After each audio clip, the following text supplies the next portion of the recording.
Здравствуйте! Вы смотрите программу «Актуальное интервью». С 1 сентября текущего года вступил в силу закон о гаражной амнистии. О практике применения этого закона мы поговорим с гостьей студии Еленой Филипповой. Елена, здравствуйте. Здравствуйте. Данный закон был разработан по инициативе Росреестра. Он призван урегулировать вопросы приобретения гражданами гаражей и земельных участков в упрощенном порядке. До недавнего времени граждане, которые имели гаражные постройки, не зарегистрированные и не оформленные, могли обратиться за признанием своих прав только в суд. Данный федеральный закон призван урегулировать эту проблему. Он распространяется на случаи, когда гараж находится уже в собственности гражданина, однако земельный участок под ним не зарегистрирован. В этом случае вы можете обратиться в уполномоченный орган, и земельный участок предоставляется бесплатно в собственность. Второй случай – это когда оформлена земля, но не оформлен гараж. Вы также можете обратиться в уполномоченный орган, и государственный кадастровый учет и регистрация права на гараж осуществляется в упрощенном порядке. И третий случай – это когда у вас не оформлена ни земля, ни гараж. Вы можете обратиться в уполномоченный орган и зарегистрировать данные объекты в собственности также в упрощенном порядке. Что хотелось бы сказать по данному федеральному закону? Он имеет ярко выраженный социальный аспект, потому что он призван решить многолетнюю проблему, когда граждане не могут оформить и легализовать свои имущественные права на гаражи и земельные участки, которыми они пользуются довольно-таки давно. После того, как права будут зарегистрированы, человек может полностью распоряжаться этим недвижимым имуществом, да, вступать с ним в гражданский оборот, отчуждать по сделкам, это дарение, купля-продажа, передавать в наследство. Кроме того, данным федеральным законом решен вопрос по предоставлению в пользование земельных участков по некапитальным гаражам. Людям с ограниченными возможностями, инвалидам, данная услуга предоставляется бесплатно. Скажите, Елена, а как тогда можно понять, оформляется гараж в собственность по гаражной амнистии или нет? Гараж должен обладать определенными критериями, то есть он должен быть возведен до введения в действие градостроительного кодекса до 29 декабря 2004 года, должен иметь прочную связь с землей, фундамент, стены. Это может быть как отдельно стоящий гараж, так и гараж в так называемых гаражных кооперативах, то есть иметь смежные с ним стены и стоять в одном ряду. Далее, гараж должен быть не признан самовольной постройкой по решению суда. Вот это все критерии, в принципе, которые позволяют вам обратиться в уполномоченный орган по гаражной амнистии, прошу прощения. Кроме того, не помешают вам следующие обстоятельства. В случае, если вы являлись приобретателем по договору данного гаража, да, но продавец выехал за пределы республики, допустим, и вы не знаете его местонахождение, и гараж своевременно не был оформлен. Также не помешает случай, если у вас имеется гараж в гаражно-строительном кооперативе, и вы, согласно сведениям Единого государственного реестра юридических лиц, он прекратил свое существование. Кроме того, не помешают, если земельный участок у вас не оформлен, либо он предоставлен на праве аренды или праве постоянного бессрочного пользования гаражно-строительному кооперативу. Кроме того, является одним из данных факторов, что вы являетесь наследником, а наследодатель не оформил права на гараж. Все эти обстоятельства не помешают воспользоваться гаражной амнистией. Тогда перейдем к более бюрократической части. Какие документы нужны для того, чтобы оформить? Для оформления права собственности на гараж и земельный участок гражданину необходимо просмотреть очень внимательно свои документы. Может быть, среди них будут такие документы, как выплата пая в гаражно-строительном кооперативе, справка о выплате пая. Либо это может быть о членстве в гаражно-строительном кооперативе или в гаражном кооперативе. Либо это какой-либо документ уполномоченного органа о предоставлении земельного участка, выделении земельного участка этому гражданину. Либо это может быть справка о том, что гражданину был предоставлен именно этот гараж совхозам, колхозам, предприятиям, фабрикам, в которых, возможно, работал человек. Да?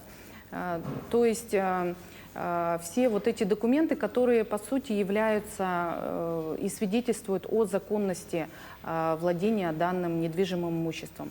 Обращаю внимание, да, что в случае, если у вас не имеется данных документов, это не значит, что вы не можете воспользоваться гаражной амнистией.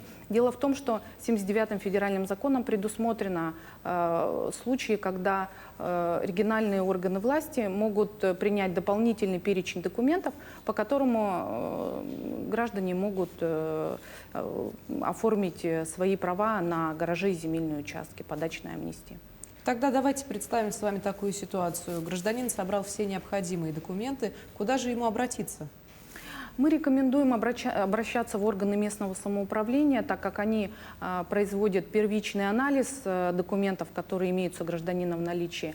В городе Якутске уполномоченным органом является Департамент имущественных и земельных отношений. Вы можете записаться по телефону предварительной записи 8 914 826 96 40 и с имеющимися документами подойти по адресу Октябрьская, 20/1, первый этаж, второе окно. Там ваши документы будут проанализированы специалистом и вам расскажут о дальнейших шагах, которые необходимо пройти для того, чтобы реализовать свои права. Кроме того, Росреестр вы можете в Росреестр всегда обратиться за консультацией, да, по кадастровому учету и регистрации прав на эти объекты недвижимого имущества. Телефон для консультации мы принимаем каждый вторник с 2 до 4 часов по телефону 8 924 867 76 08. Мы всегда рады, когда нам граждане звонят и консультируются по любым вопросам, поэтому пожалуйста. То есть гражданин сам оформлением своих документов не занимается? Нет, гражданин, конечно, может заняться оформлением документов самостоятельно, и законом это не запрещено.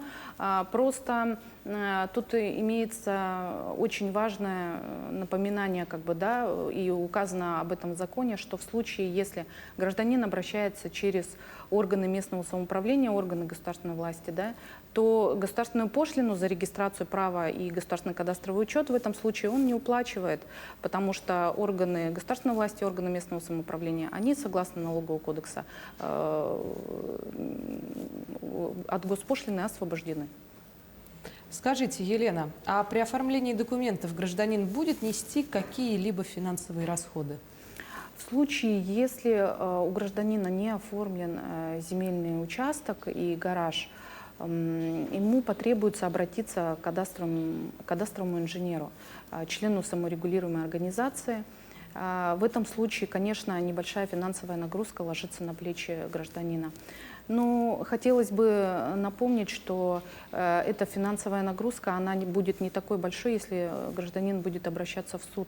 То есть ему необходимо будет нанять адвоката, оформить исковое заявление и так далее, затем оплатить государственную пошлину уже не в управление Росреестра, когда он пойдет за оформлением своих прав. Поэтому в данном случае нагрузка минимальная. Кроме того, хотелось бы отметить, что законом предусмотрено, что органы местного самоуправления вправе подготовить комплексные кадастровые работы самостоятельно. Но ведь есть наверняка и такие объекты, на которые гаражная амнистия не распространяется. Совершенно верно. Такими объектами являются гаражи, находящиеся в пределах многоквартирных домов, подземные гаражи, гаражи коммерческого назначения, признанные для ремонта и технического обслуживания, гаражи, которые в видении органов местного самоуправления и органов государственной власти для, соответственно, выполнения их полномочий. Кроме того, это гаражи, которые являются вспомогательными объектами и расположены на земельных участках под индивидуальное жилищное строительство, садоводство и личное подсобное хозяйство. Возможно ли самостоятельно гражданам ознакомиться с гаражной амнистией, если просто посмотрев перечень документов? Росреестр разработал методические рекомендации, которые называются «Методические рекомендации по гаражной амнистии за 8 шагов». То есть в любом популярном поисковике вы можете набрать ключевые слова «методичка», «гаражная амнистия», «Росреестр». Вам выйдут сразу же ссылки, по которым вы можете пройти, и непосредственно сами можете ознакомиться. Там все очень изложено простым языком, схематично, очень все понятно. Там представлены случаи, когда вы можете воспользоваться гаражной амнистией, представлены образцы и формы документов. Вы можете с ними ознакомиться. И последний вопрос, наверняка один из самых волнующих. Каков все-таки срок действия данного федерального закона? Данный федеральный закон будет действовать до 1 сентября 2026 года, поэтому мы настоятельно рекомендуем нашим гражданам воспользоваться данным федеральным законом и в упрощенном порядке зарегистрировать права на гаражи и земельные участки. Напоминаем, что зарегистрированное в Едином государственном реестре недвижимого имущества право, оформленное в надлежащем порядке, это является единственным доказательством существования зарегистрированного права, которое может быть оспорено только в судебном порядке. Благодарю вас, Елена, за такую актуальную и содержательную беседу. Будем надеяться, что многие, посмотрев это интервью, сделают для себя необходимые выводы. Напомню, вы смотрели программу «Актуальное интервью». Берегите себя. До встречи.